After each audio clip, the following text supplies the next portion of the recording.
সুপ্রিয় শিক্ষার্থী বন্ধুরা, আসসালামু আলাইকুম। আশা করি সবাই ভালো আছেন এবং সুস্থ আছেন। আজ আপনাদের ব্যবহারিক ক্লাসে জানা আন্তরিক অভিনন্দন।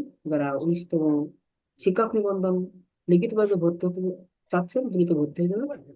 আমাদের দ্বিতীয় ব্যাচে ভর্তি চলছে এবং আজ আমাদের 18তম শিক্ষক নিবন্ধন ভাইভা ব্যাচের ক্লাস চলছে। আজ আমরা আলোচনা করব 6টি পাখি কিভাবে অঙ্কন করতে হবে। আমরা 6টা আইটেম নির্ধারণ করছি। সেই 6টা আইটেম সুন্দর করে দেখাবো আপনাদেরকে, আপনারা একটু মনোযোগ সহকারে দেখবেন।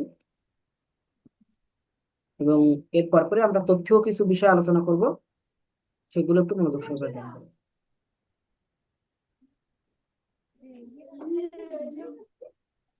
আর সবার সাউন্ড গুলো একটু বন্ধ রাখেন।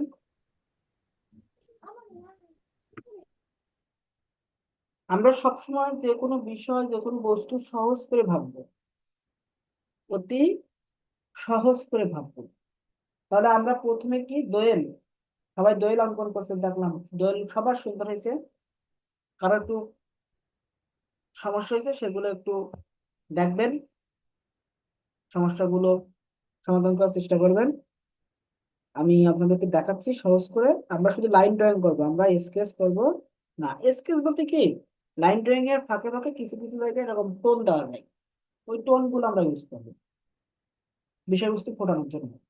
আমরা প্রত্যেকটা বিষয়ের সিস্টেম একই। এই যে একটা বৃত্ত দিয়ে দিলাম উপর, সুন্দর করে কি করে নিলাম, একটা বৃত্ত দিয়ে দিলাম। এই যে এরকম হালকা করে দিবেন, তাহলে এটা মেশাতে আপনাদের সুবিধা হবে। এরকম একটা বৃত্ত দিলেন, দেওয়ার পরে ঠিক এর বরাবর এই জায়গায় একটা বৃত্ত দিলেন।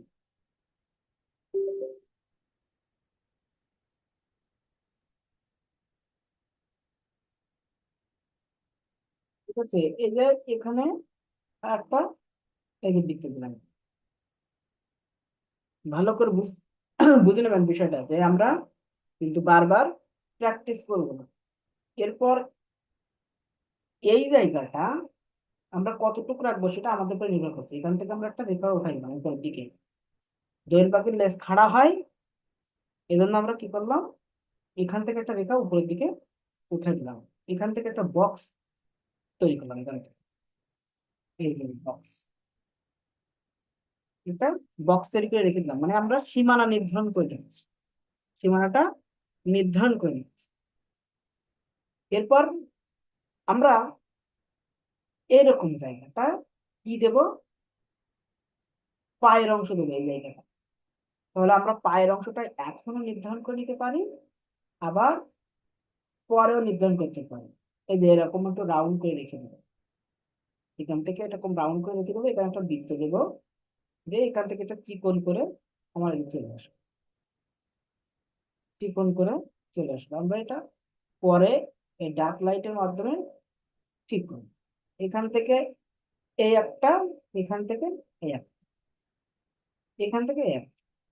এর মাথায় ছোট একটা এরকম নোক টাইপের চিকন, এরকম চিকন টাইপের একটা, মানে ধর ফোঁটা টাইপের বা একটু সুচালো ভাব দিয়ে দিন। ঠিক আছে, আর একটা পা আমার এখান থেকে দেখাতে পারি, আবার পিছ থেকেও দেখাতে পারি। ঠিক আছে, আমরা আর একটা পা এই যে এখান থেকে দেখাবো,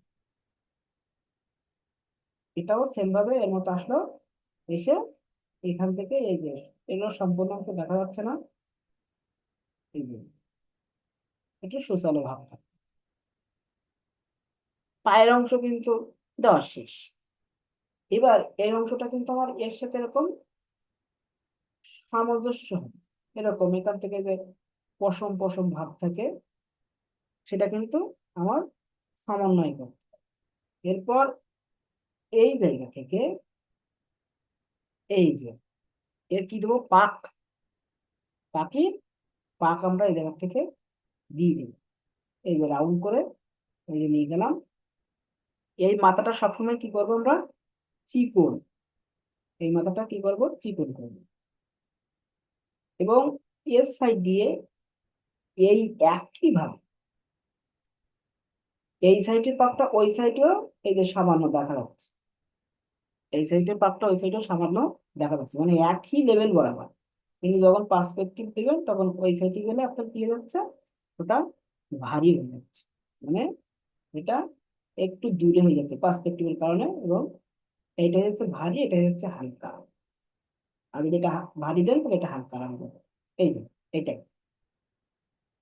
এরপরে আমাদের এখান থেকে একদম এই যে মাছ থেকে একটু উপরে, মাঝখান থেকে একটু উপরে এটা লেখা দিই, দিয়ে সুন্দর করে এখানে এই পেন্সিলের মাথা চিকন করে নেবেন, খুব সুন্দর করে ছোট অঙ্কন করবে, সুন্দর করে ছোট্ট একটু হালকা এবং মাঝখান দিকে সুসারও করবে। এই যে দেখেন। তাহলে আমরা প্রথমে এখান থেকে দিলাম, এখান থেকে আর একটা, এই যে নিচ থেকে একটা ছোট দিন, নিচ থেকে একটা কি করবো এরকম ছোট দিন, আর ঠিক এই মিডল বরাবর এইরকম জায়গায় আমরা কি দেবো চোখ, এরকম জায়গায় বরাবর আমরা কি দেবো চোখটা দিয়ে দেবো। এরপর এখান থেকে এই যে পেন্সিল টানছি দেখেন, এখান থেকে আমার এটা মাথা এই যে যেভাবে আছে এর সাথে অ্যাডজাস্ট করে দেবেন। এই যে এবারে পাত গুলো আমার কি করতে হবে, ঠিক করতে হবে, কারণ আমি তো প্রথমে বক্স অঙ্কন করে নিয়েছিলাম। এবার এখান থেকে এগুলো এরকম রাউন্ড রাউন্ড হয়ে আসলো, ঠিক আছে, এরকম দুইটা রাউন্ড হয়ে আসলো। এর এই সাইড দিয়ে এখান থেকে এই যে আসলো, এটা মানে দইটা এখান থেকে এটাকে সাদা হয়, আর এখান থেকে এরকম রাউন্ড হয়। এই যে মানে পিছনের অংশ আমার মোটামুটি কভার হয়ে গেছে। আমার বাকি এখন এই যে সামনের অংশ এখান থেকে এই যে দিয়ে দিই। আর এখান থেকে একটা পার্ট কি থাকে, এটা কালো থাকে, এই কালো পার্টটা আমরা এখান থেকে দিয়ে দিলাম, একদম ও মাথা পর্যন্ত এরকম কালো থাকে, কালো পার্টটা জাস্ট দেখাই দেবে। এবার তাহলে বাকি আছে কোন অংশ, দেখবেন আমরা কিন্তু ঠোঁট অনেক সুন্দর করে দিচ্ছি, কিন্তু এই যে এখানে লেখা আছে তো, এই লেখার কারণে এরকম দেখা যাচ্ছে। এই লেখাটা আপনারা একটু বিষয় দিলাম। এরপর আমার কাজ কি, এখান থেকে একটু হালকা ভিতরে, এই জায়গা থেকে কি হবে হালকা ভিতরে যাবে, এই জায়গা থেকে এখান থেকে হালকা ভিতরে গেল, গিয়ে এই যে পেট যেভাবে আছে এই বরাবর আবার নিচের দিকে আসলো। ওই বরাবর আবার কি আসলো নিচের দিকে আসলো, নিচের দিকে এসে এই যে এর সাথে অ্যাডজাস্ট হলো। আর এখান থেকে একটু এরকম এরকম দিয়ে দেন, এটা তো সাদা অংশ থাকে, এখান থেকে এগুলো দইলে কালো কালো পাক থাকে, ঠিক আছে, এরকম একটু যত কাজ করবেন তত একটু ভালো লাগবে। এইভাবে কিন্তু আপনারা দোয়েল অঙ্কন করে দিতে পারেন। কঠিন মনে হলো নাকি? কঠিন মনে হয়েছে? না স্যার, সমস্যা নেই। দোয়েল সবাই পারে। হ্যাঁ, দোয়েল সবাই পারে। এই যে সবাই পারলে তো খুবই ভালো, খুবই ভালো, খুবই ভালো, খুবই ভালো। এগুলো এরকম ডার্ক হয় পাকার কারণে, এজন্য আমরা একটু হালকা একটু স্কেচ মানে পাকা টাইপের আছে এরকম একটু দেখাই দিলাম। আর এটা সাদা রেখে দিলাম। তারপরে মনে করেন যে এই এই সাইডটা এই যে, তাহলে আমাদের কাজ মোটামুটি হয়ে গেল। এরপর আমাদের বাকি আছে কি, এখান থেকে আবার এটা কিন্তু এরকম সুন্দর করে ডার্ক করে দিতে হবে। এই যে, তাহলে আমাদের দোয়েলের কাজ মোটামুটি শেষ। তাহলে দোয়েলের পরে আমরা অঙ্কন করার পরে আমরা এরপরে কি আছে, কি দিয়েছিলাম লিস্টে, এরপরে আমাদের ইয়েটা অঙ্কন করবো। টিয়া স্যার, টিয়া দেখার একটু। টিয়াটা, টিয়া যেহেতু ঠোঁটের সমস্যা হয়ে যাচ্ছে, টিয়াটা একটু অঙ্কন করি। টিয়া অঙ্কন করার জন্য ওই পদ্ধতি একই, একই পদ্ধতি আপনারা অনুসরণ করবেন। মনে করেন যে আমি এখানে টিয়াটা অঙ্কন, তাহলে আমি এখানে কি করবো, একটা এই যে একটা সুন্দর করে একটা বৃত্ত দিয়ে দিলাম। ঠিক আছে, একটা বৃত্ত দিয়ে দিলাম, এটা টিয়ার মাথা। ঠিক আছে, এবার এই টিয়ার মাথার নিচে একটা কি করব, আপনার এখানে যেরকম একটা বৃত্ত দিয়ে দিয়েছিলাম, এখানে একটা এরকম করে বৃত্ত দিব, কিন্তু এটা সোজাসুজি দিয়েছিলাম, আর এটা কি করবো, একটু কাট করে দেবো। কারণ টিয়া সর্বদা এরকম গাছের ডালে যদি বসাতে চাই তাহলে এরকম কাত হয়ে থাকে। ঠিক আছে, টিয়া এরকম কাত হয়ে থাকবে। এটা একটু শুধু মাথায় রাখবেন, এটা মাথায় রাখলেই হবে। বুঝতে পারছেন? আমরা যদি টিয়া এরকম বসাতে চাই, তখন আমরা এরকম হালকা করে একটু এরকম কাত করে দেবো। এবার কাত করে দেওয়ার পরে এই যে এখান থেকে কিছুটা দূরে এই জায়গায় আবার কি করতে হবে, এই যে এটা একটা পাখ, মানে টিয়া পাখির এই একটা পাখা, এক। ঠিক আছে, এখান থেকে একটা গেল। এইগুলো চিকন হবে, মাথা এদিক দিয়ে যেভাবে যাক না কেন, এই জায়গায় যখন যাবে তখন সেটা কি হয়ে যাচ্ছে, চিকন হয়ে যাচ্ছে। এরকম হালকা হালকা করে দিয়ে নেবেন। ঠিক আছে, এরকম হালকা করে রেখাগুলো দিয়ে নেবেন, দিয়ে দিতে আস্তে আস্তে ডার্ক করবেন। আর এই লেভেল বরাবর, এই যে এর যে সোজা বরাবর গেছে এই লেসটা, এই যে এরকম সোজা লম্বাই থাকবে, ওই রেখাটা কি থাকবে, এরকম লম্বাই থাকবে। ঠিক আছে, এই রেখাটা এরকম লম্বাই থাকবে, এবং এখানে আপনার এই যে পাখের বিভিন্ন অংশ আমরা যদি ডার্ক করে দিই, তখন দেখেন স্পষ্ট বোঝা যাচ্ছে। ডার্ক করে দিলে তখন স্পষ্ট বোঝা যাচ্ছে। যদি আমরা ডার্ক করে দিই তখন সেটা স্পষ্ট। একটা জিনিস সবসময় মাথায় রাখতে হবে যে আমার শেষের অংশ সবসময় কি হবে, সুসালো। শেষের অংশগুলো সবসময় কি হবে, সুসালো টাইপের হবে। এবং এখান থেকে এই যে কিছু রেখা দিয়ে দিলেই আপনার হয়ে যাচ্ছে। এখন আমার এখানে কি করতে হবে, এই যে টিয়া পাখির এটা রেখা দিলাম না, এই এর মাঝখানের একটু উপরে আমরা একটা রেখা দিলাম। এইখানে আমরা কি দেবো, ঠোঁট। টিয়া পাখির ঠোঁটটা কি হবে, সবসময় নিচের দিকে রাউন্ড হবে, নিচের দিকে। নিচের দিকে কি হবে, রাউন্ড হবে। এই যে আমি সেম ভাবে এই যে এই রেখাটা একটু কি ছোট, আর এই রেখাটা একটু বড়, এই পার্থক্যটা বুঝতে পারলেই হবে।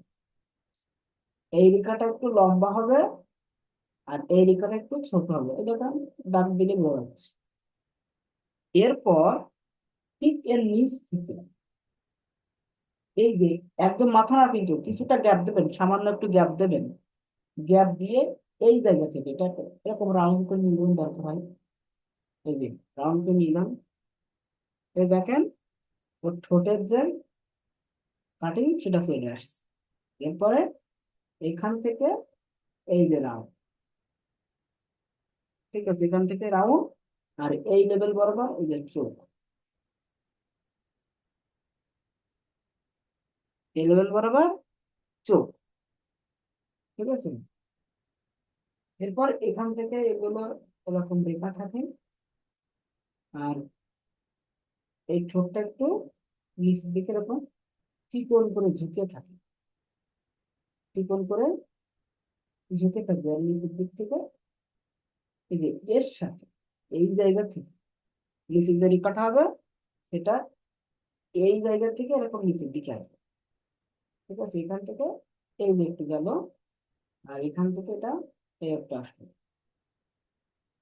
ঠিক আছে, মানে এই হয়ে পূজ্য মতো হয়ে মানে বসে আছে। ওটা তো আপনার ওটা দেখানোর দরকার নেই যে কিভাবে বসে আছে, আপনি ফোটায় তুলতে পারলেই হবে। ঠিক আছে, এখান থেকে রাউন্ড করে নেবেন, নিয়ে এই যে ঠান্ডায় শীতকাল এখন পুজো হয়ে বসে আছে। ঠিক আছে, এটা এই যে তারপর এখান থেকে আর একটা গেছে, এই যে রেখাগুলো একটু দিয়ে দিবেন। এরপর এখান থেকে এই যে কিছু রেখা থাকে, এখান থেকে একটা হালকা ভিতরে মতো ঢোকে, ঢোকার পরে আবার এটা বাড়তে আসে, এবার এটা বাড়তে। এবার আমার কি করতে হবে, পা দিতে হবে। তার আগে আমার আবার কিন্তু এটা এটা একটু ডিপ করে দিতে হবে। কারণ এইটা হলো উপরের অংশ, এই পাকটা কিসের অংশ? উপরের অংশ।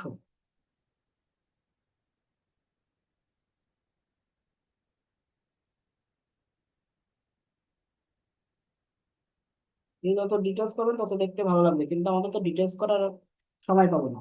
সময় কি পাবো ডিটেলস করার? পাবো না। আমাদের কুইক, ঝটপট ড্রয়িং করে দিতে হবে।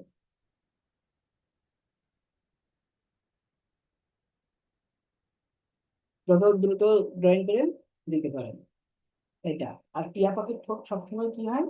মোটা হয়। এটা একটু শুধু মাথায় রাখলেই হবে। টিয়া পাখির ঠোঁট কি হবে? মোটা। এরপরে দেখেন, আমাদের এখান থেকে একটা রাউন্ড, একটা রাউন্ড, এখানে আমাদের কি আছে? পা আছে, এই জায়গায় পা। তাহলে আমরা যদি এটা একটা গাছের ডাল দেখাই দিই, এখান থেকে যদি একটা গাছের ডাল দেখাই দিই, গাছের ডালের পরে বসে আছে এই যে, তাহলে পার ভিতর থেকে শুধু এই যে এই এই এর পশমের ভিতর থেকে শুধু এই যে নখ গুলো দেখা যাচ্ছে স্পষ্ট করে, আর আপনার অন্য কোনো কিছু দেখা যাবে না, শুধু ওর নখ গুলোই দেখা যাচ্ছে।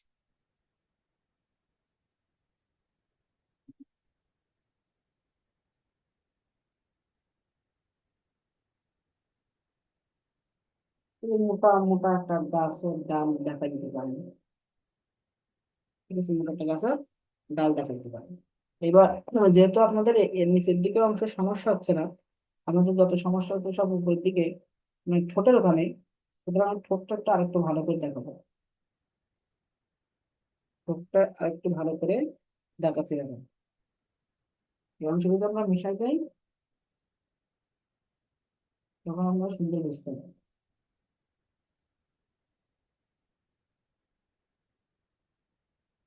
এই যে এখান থেকে এটা এরকম সুন্দর করে রাউন্ড হয়ে নিচের দিকে আসবে, ঠিক আছে? এরকম সুন্দর করে রাউন্ড হয়ে নিচের দিকে আসবে। এইভাবে আপনারা টিয়া পাখি অঙ্কন করবেন। আর এই জায়গা থেকে আর একটু ভিতরে ঢুকবেন, এই জায়গা থেকে আর একটু ভিতরে ঢুকবেন, তাহলে আর একটু ভালো লাগবে দেখতে। আর এখান থেকে এরকম রাউন্ড না দিয়ে, এখান থেকে যদি আপনার এরকম পশম, এই ছোট ছোট যে লোম গুলো থাকে, সেই লোম গুলো এরকম দেখা দিতে পারেন, তাহলে দেখতে ভালো লাগে। এরকম ছোট ছোট যে লোম গুলো থাকে,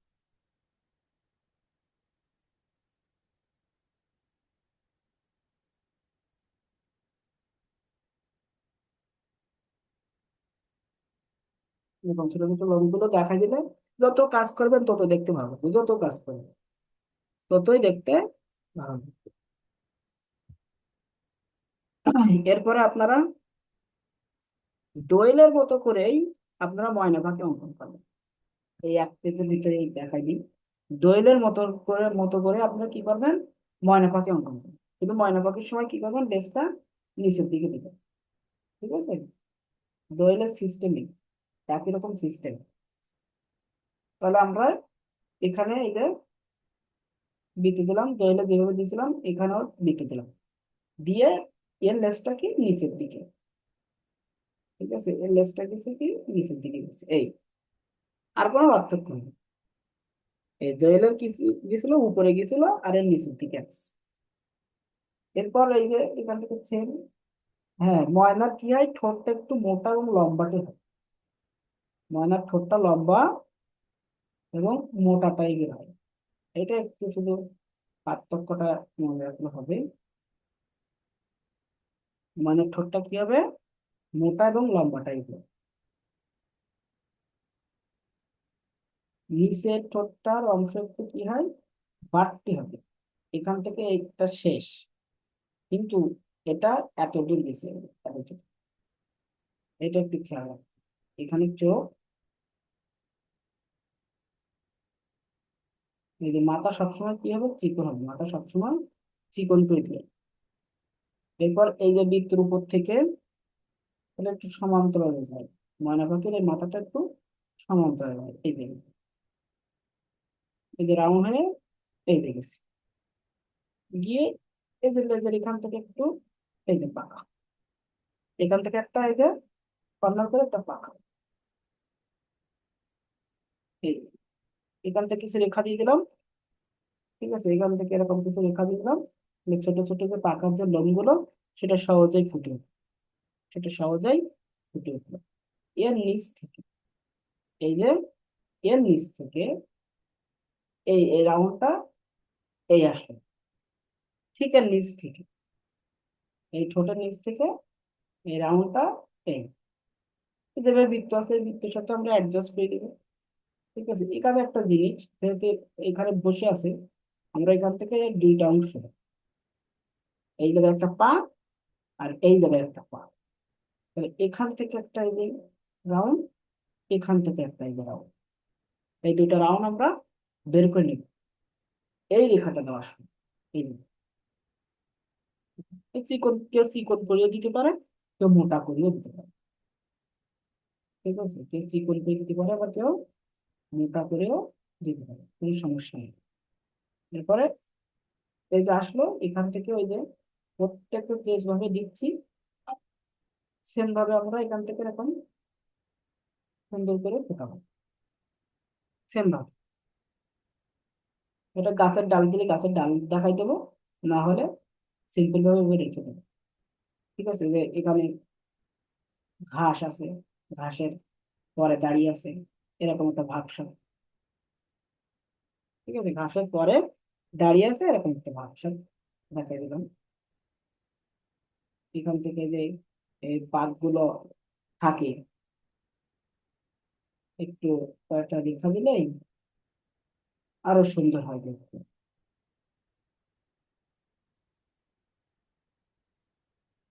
কাটা কাটা রেখা, কাটা কাটা রেখা, ঠিক আছে, কাটা কাটা রেখা দিচ্ছি। এরপর এই যে ঠোঁটের এই অংশগুলো একটু ইরেজ করে দেবেন, ইরেজ করে এগুলো হালকা করে দিবেন, দিয়ে লাস্টে গিয়ে এই যে মাথা চিকন করে নিয়ে,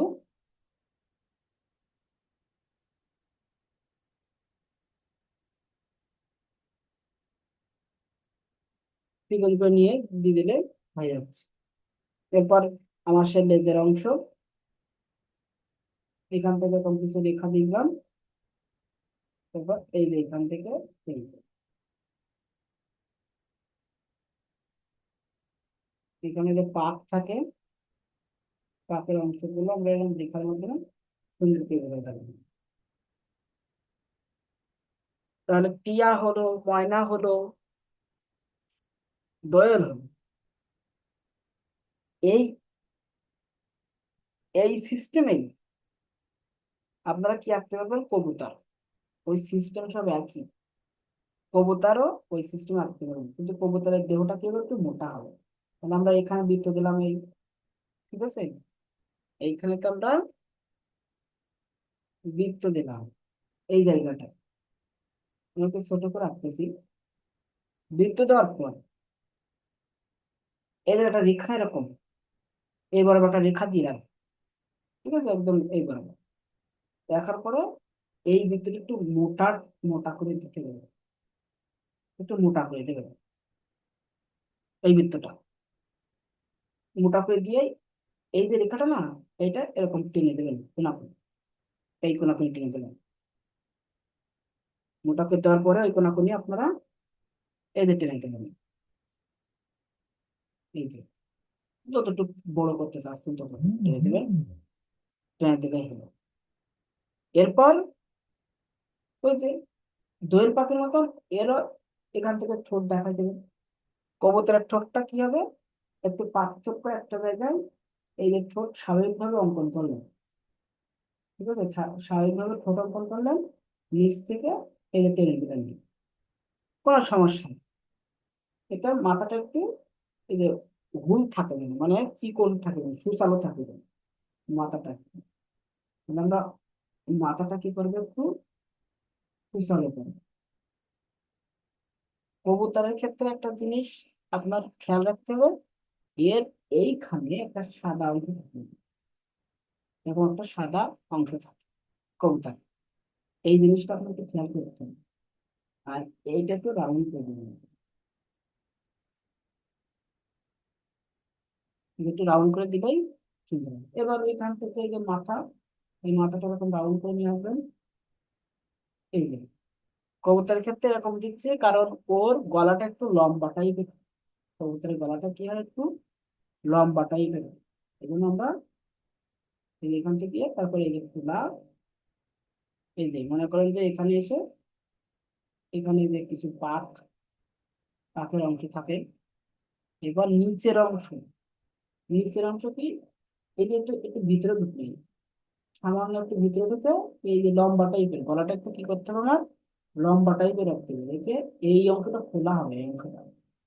ঠিক আছে, এখান থেকে আমার পাক চলে যাচ্ছে, পাক, এখান থেকে আমার পাক চলে যাচ্ছে, এই অংশটা কি হচ্ছে, খোলা। এই যে পাক চলে গেল, এই অংশটা আমার কি হচ্ছে, খোলা খোলা অংশ হচ্ছে। একটু মানানসই করে দেবেন, বেশি খোলা না, মানে অ্যাডজাস্ট, এর সাথে যেন অ্যাডজাস্ট হয়। বেশি খোলা দিলে তখন আবার দেখতে খারাপ লাগবে, এর সাথে যেন আমার অ্যাডজাস্ট হয়। তাহলে এখান থেকে একটা পাখের অংশ, ঠিক আছে। আর এর এই সাইডের পাখ কিন্তু একদম এটা নিচের অংশে দেই, এই পাখটা নিচের অংশ এই পাখটা। তাহলে আমরা এখান থেকে এই যে উপর থেকে যাচ্ছি ওর সাথে অ্যাডজাস্ট করি। আর এখান থেকে যেটা আছে সেটা তো উপরেই আছে, এখান থেকে আর একটা আপনার এই সাইডে এখান থেকে আর একটা আছে উপরে। এটা আমরা বারবার যখন প্র্যাকটিস করবো তখন অটো হয়ে যাবে। ঠিক আছে, বারবার যখন প্র্যাকটিস করবো তখন এটা আমার অটো হয়ে যাচ্ছে। এই যে এখন দরকার কি আমার, পা দেওয়া দরকার। কবুতরে কি দেওয়া দরকার, পা। কবুতরের পা পিছন দিকে থাকে, এই যে একটা দিলাম, এই এখান থেকে এই আসে। পা দেওয়ার সিস্টেম তো সবাই জেনে গেছে, পা দেওয়ার সিস্টেম সবাই জেনে গেছে। আর একটা পা আমরা এখান থেকে এই দিলাম, এই যে এই দুইটা পা কিন্তু অ্যাডজাস্ট হয়ে গেছে। এখান থেকে কিন্তু এই পাটা এত সামনে দিলে হবে না, এই জায়গা থেকে দেখা যাচ্ছে সামান্য পরিমাণ। ঠিক আছে, সামান্য পরিমাণ দেখা যাচ্ছে। এই যে এই পাখির পা পা দিতে পারবেন ওই ইয়ের পার মতন, দোয়েল পাখির পা মতো করে দিয়ে দেবেন তাহলে হবে। দোয়েল পাখির পা মতো করে দিলেই হয়ে যাবে। এরপর এই জায়গাটা চোখ, এই যে এই জায়গাটা চোখ দিলে হয়ে যাচ্ছে। এবার আপনি ইরেজ করলেই দেখেন কবুতর, যে রিয়েল যে কবুতর সেটা হয়ে যাচ্ছে। এখানে একটা পা দেখান, এর সামনাসামনি একটা পা দেখান, আর একটা পা এরকম জায়গায় আছে যে দূরে, ওই সাইডে, মানে আমরা এক সাইড থেকে দেখতে পাচ্ছি এটা। ঠিক আছে, বা পিছে, পিছে দিলে সব থেকেই অ্যাডজাস্ট হয়, পিছে পিছে দিলে অ্যাডজাস্ট হয়। এখানে এটা কম্পোজিশনে মাটির পা তো দিতে পারবে সবাই, এই জন্য পা নিয়ে এত গুরুত্ব নাই। তাহলে আমার কবুতর হয়ে গেল। আর বাকি আছে কি, মুরগি। মুরগিটা এই পেজে না। স্যার, কবিতাটা ঘুঘু তো সেম একই না? হ্যাঁ হ্যাঁ, একদম সেম, ওই একই টাইপ। এখন মুরগিটা দেখ, ওই কবুতরের মতনই মুরগি। ঠিক আছে, কবুতরের মতনই মুরগি। তাহলে বৃত্ত দিয়ে নেবো, দেওয়ার পরে আমরা এখান থেকে একটা এরকম রেখা দিলাম, এটা গলা, সামান্য, বেশি লম্বা না, সামান্য দেবেন। দেওয়ার পরে এই জায়গায় একটা বড়, যদি মুরগি ভারী হয় এখানে একটা বড় ডিম বাক্সতে দিতে দেবেন। তারপর এই জায়গা থেকে সামান্য একটু উঠাই দিলেন, এটা দিলে হয়, না দিলে হয়। ঠিক আছে, দিলে হয়, না দিলে হয়। এরপর আপনার কাজ কি, যে এর মাঝখান বরাবর এখানে একটা বৃত্ত, এখানে একটা বৃত্ত, এই যে ছোট ছোট পাশাপাশি, এই দুইটা বৃত্ত দেওয়ার কারণ কি, আমার এই দুইটা বৃত্তকে কেন্দ্র করে আমরা কি দেবো, আমাদের পা, মুরগির পা দেবো। আর মুরগির পা গুলো একটু মোটা মোটা হয়, এখানে ছোট করে দুইটা বৃত্ত দিয়ে নিতে হবে। এরপর এখান থেকে এই যে অ্যাডজাস্ট করে দিলাম, এখান থেকেও সেম ভাবে এরকম অ্যাডজাস্ট করে এই যে দিলাম। এই যে যেভাবে শেখাইছি দোয়েল পাখির পার মতো, এর পাও এইভাবে দিয়ে দেবো। আমার অত সময় থাকবে না, এই জন্য আমরা হালকা করে অঙ্কন করবো। এরপরে মনে করেন যে এর মাঝখান বরাবর আমরা কি করবো, এই যে যেভাবে প্রত্যেকটা পাখি ঠোঁট আঁকলাম, ওই সেম ভাবে আমরা এখান থেকে মুরগির ঠোঁটটা দিয়ে দেবো। ঠিক আছে, এই যে মাঝখান বরাবর চোখ দিয়ে দিলাম। এখান থেকে মুরগির কোট থাকে, এই যে একদম এই বরাবর, কারোর পিছন দিকেও খানিকটা যায়, গিয়ে এই যে গলা। ঠিক আছে, এটা ভারী হয় মুরগির, এটা ভারী হয়। এটা লেজের অংশ, এটা মুরগির কিসের অংশ, লেজের অংশ। এই যে লেজের অংশটা দেখা দিলাম। এটা কিসের অংশ, পাখের অংশ। এটা মুরগির পাখের অংশ। তাহলে এখান থেকে কিছু রেখা দিয়ে দিলাম, আর মাঝখানটা ফাঁকা থাকলো, মাঝখানটা ফাঁকা থেকে এখান থেকেও কিছু রেখা দিয়ে দিলাম। তাহলে আমার এই দুই রেখার সমন্বয়ে কি হচ্ছে, এখানে যে পাকটা সুন্দরভাবে বোঝা যাচ্ছে, পাকটা আমার সুন্দরভাবে বোঝা যাচ্ছে।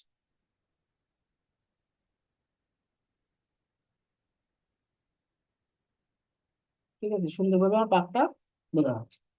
এবার আমার কাজ কি, এই জায়গা থেকে, এখান থেকে ওই যে আপনার একটা ফুল মতো থাকে, ওই যে ফুলটা দেখাতেও পারেন, না দেখাতেও পারেন। এই ফুলটা আপনারা দেখাতে পারেন, না দেখাতেও পারেন, ওটা কোনো বিষয় নেই। এখান থেকে একটু এই যে মোটা অংশ, এখান থেকে একটু কি হয়, মুরগিরটা ভারী হয়। হুম, মুরগির অংশটা, এই অংশটা কি হবে, ভারী হয়। গিয়ে এই যে পাশ সাথে অ্যাডজাস্ট হয়ে যাবে। এখান থেকে একটু ছোট ছোট পশম বা আপনার এর যে ইয়েগুলো, সেগুলো একটু দিয়ে দেবেন। এখান থেকে যে ঘাড়ের যে ছোট ছোট লোম যেগুলো থাকে, এরকম রেখা টেনে টেনে দিয়ে দিবেন। যত কাজ করবেন তত দেখতে ভালো লাগে, যত কাজ করবেন। এই যে এইভাবে আপনি মুরগি অঙ্কন করতে সহজে পারেন। তাহলে আমাদের 5টা হয়ে গেল, বাকি আছে আর এক। এটা হলো কি, ময়ূর। আমাদের বাকি আছে শুধু ময়ূরটা। ময়ূর আঁকা একদম সহজ, ময়ূর আঁকাটা সহজ। ময়ূর একটা পেজে অঙ্কন করি।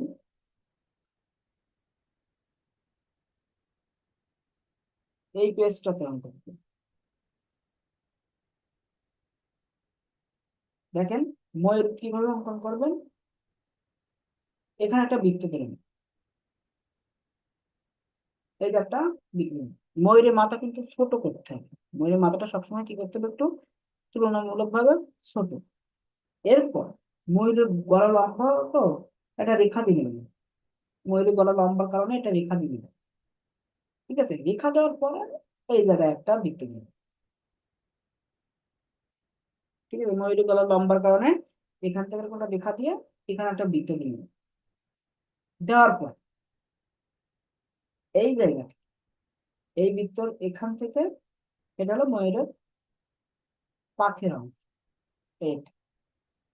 আর এই জায়গা থেকে এটা হলো কি, লেজের অংশ। একটা জিনিস খেয়াল রাখবেন, লেজের অংশ দেওয়ার সময় আপনার একটা জিনিস খেয়াল রাখতে হবে, সেটা হলো কি, যে এই জায়গাটা চিকন, এই জায়গাটা কি, চিকন, মাঝখানে আবার মোটা। এই জায়গাটা চিকন হয়ে গিয়ে মাঝখানে গিয়ে মোটা, আবার লাস্টে গিয়ে আবার চিকন, লাস্টে গিয়ে আবার কি হয়, চিকন হয়। শুরুটা কি, শুরুটা হলো চিকন, মাঝখানে গিয়ে মোটা, আবার এখান থেকে চিকনে মোটা, আবার লাস্টে গিয়ে চিকন। এরপর আপনি এখান থেকে এই যে এরকম বৃত্ত দিয়ে নেবেন। এরকম বৃত্ত বৃত্ত থাকে না ময়ূরের,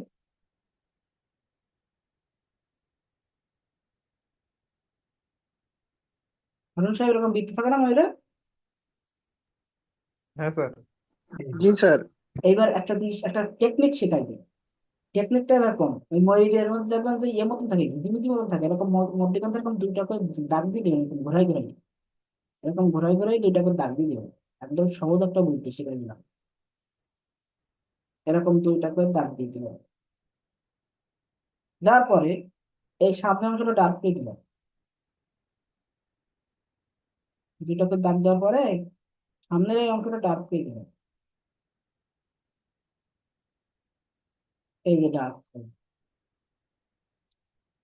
ডার্ক করার পরে এটা হলো লে লেজের যে পাখ থাকে সেই পাখের অংশ।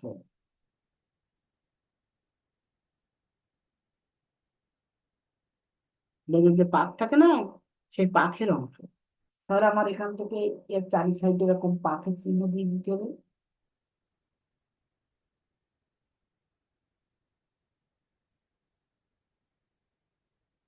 এরকম ধৈর্য ধরে করতে হয়, আমরা তো সময় কম, আমাদের তাড়াতাড়ি করতে হবে। এগুলো ধৈর্য ধরে করলে অনেক সুন্দর হয়, একদম রিয়েলিস্টিক চলে আসবে। বুঝছে? এগুলো ধৈর্য ধরে করলে একদম রিয়েলিস্টিক চলে আসবে। অলরেডি দেখেন আপনার, এমনিতে আমরা সাধারণভাবে করছি তাই ভালো লাগছে। এরপরে এখান থেকে এই যে কিছু কিছু রেখা দিয়ে এই যে এর সাইডে এরকম পাকগুলো এরকম করে দেখা দিতে হবে।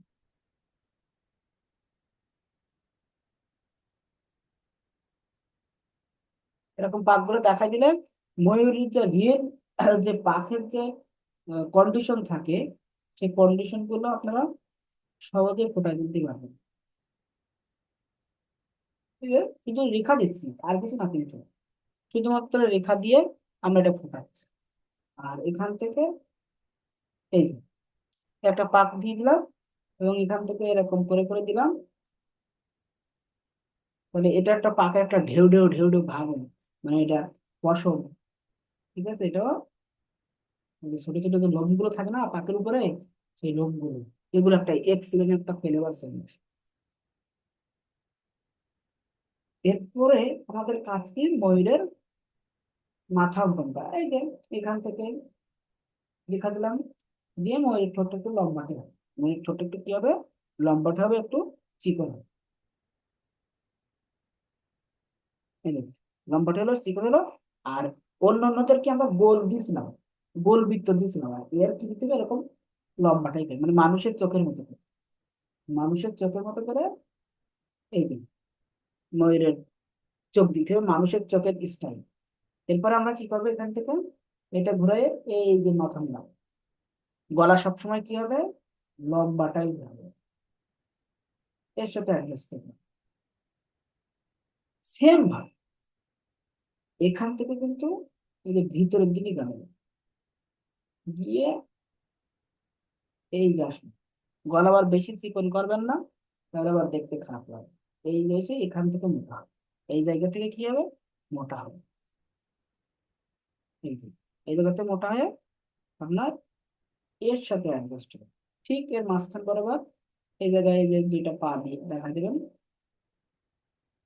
ঠিক আছে, অন্যদের যেভাবে দেখাইছে এরও সেইভাবে এরকম করে দেখাই যাবে। অন্যদের তুলনায় ময়ূরের পাটা কি হয়, একটু লম্বাটে হয়।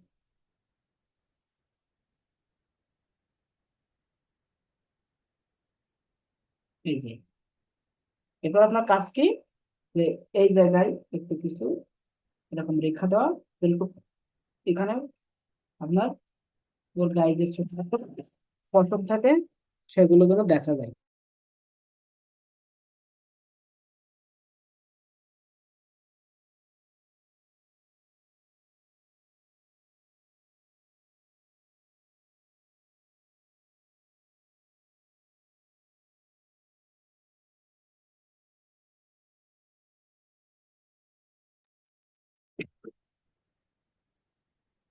দেখেন, এরপরে আমরা এখান থেকে অল্প অল্প করে এরকম লোমগুলো দিয়ে দিলাম।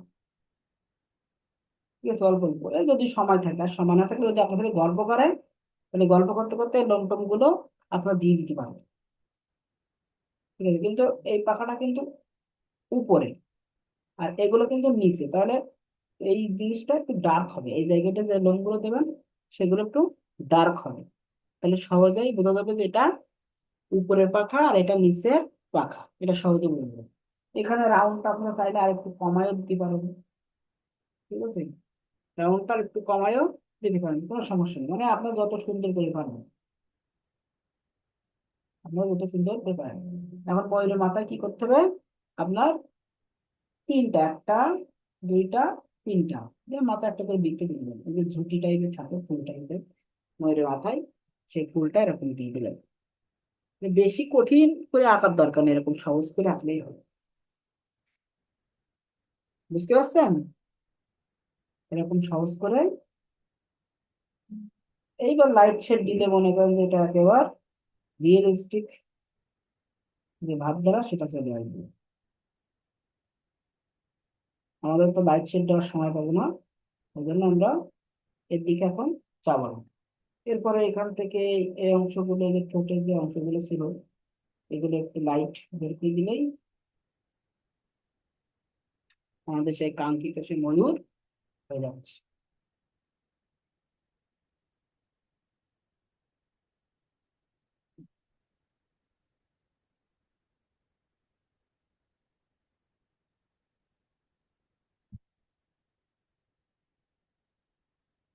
এইভাবে আশা করি সবাই বুঝতে পারছেন।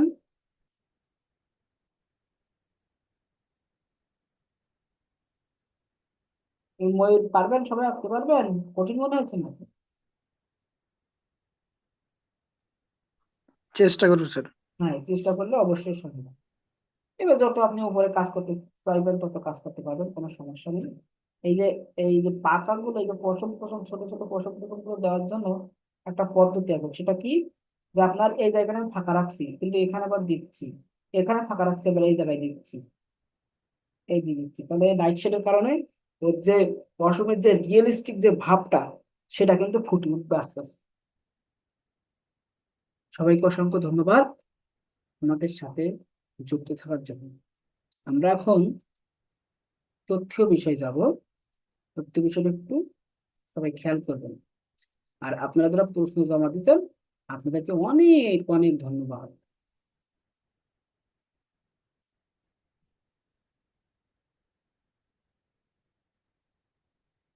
আমরা 7 নম্বরটা পড়বো, আপনাদের দিয়েছি, আপনারা আজকে মুখস্থ করে ফেলবেন 7 নম্বরটা। ডিজাইন বা নকশা কাকে বলে? ডিজাইন হচ্ছে কোনো নির্দিষ্ট ক্ষেত্রের উপর বস্তুর পরিকল্পিত অবস্থান, এতটুকু দিলেই হবে। ঠিক আছে? ডিজাইন বা নকশা হলো কোনো নির্দিষ্ট ক্ষেত্রের উপর বস্তুর পরিকল্পিত অবস্থান, অথবা একটি ছবির সমাপ্তিকরণের নির্দেশকের ভূমিকা পালন করে যে নকশা করা হয় তাকেও ডিজাইন বলা হয় থাকে। ঠিক আছে? এই নকশা কাকে বলে? নকশা হলো কোনো বস্তু বা ব্যবস্থা নির্মাণের জন্য কোনো প্রক্রিয়া বাস্তবায়ন, নমুনা বস্তু, পণ্য বা প্রক্রিয়া পূর্ণতা দেওয়ার জন্য পরিকল্পনা বা বস্তুর নির্দিষ্টকরণ হলো নকশা। তা কোনো বস্তু বা কোনো ব্যক্তিকে বা কোনো পণ্যকে সুন্দর করে ফুটিয়ে তোলার জন্য যে ব্যবস্থা গ্রহণ করা হয় সেটা হলো নকশা। ঠিক আছে? আর নকশার সাহায্যে বিভিন্ন ডিজাইন ফুটিয়ে তোলা হয়। রেখাচিত্র কি? রেখার সাহায্যে যে চিত্র অঙ্কন করা হয় তাকে রেখাচিত্র বলে। শিল্প মাধ্যম বলতে কি বুঝেন? যেটির সাহায্যে শিল্পকর্ম তৈরি বা অঙ্কন করা হয় তাকে শিল্প মাধ্যম বলে। রেনেসা কি? রেনেসা শব্দ অর্থ পুনর্জন্ম। এটি একটি আপনার সময়কালকে নির্দেশ করে। সেটি কোন সময়কাল? ইউরোপীয়। ইউরোপীয় সভ্যতা একটি সময়কালকে নির্দেশ করে।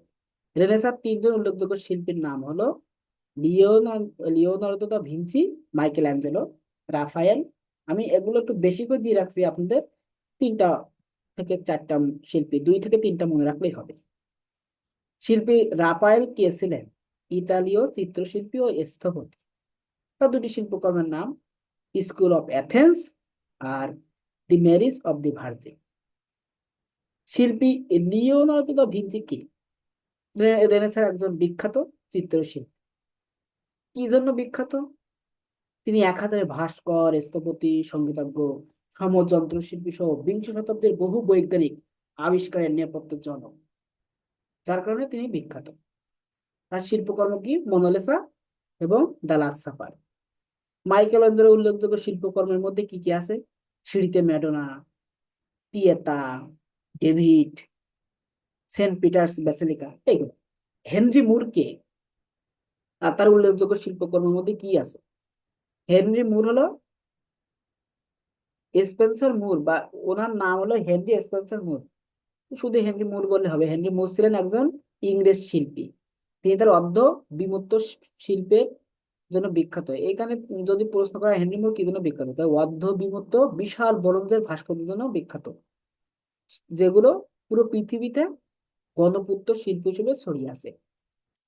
তার উল্লেখযোগ্য শিল্পকর্মের মধ্যে কি কি আছে? ড্রিম সিটি, অ্যান্থনি ক্যারোর ড্রিম সিটি, পারিবারিক দল, তারপরে আপনার নারী ও সন্তান, কয়লা চেহারায়, একজন খনি শ্রমিক। হরপ্পা কি জন্য বিখ্যাত?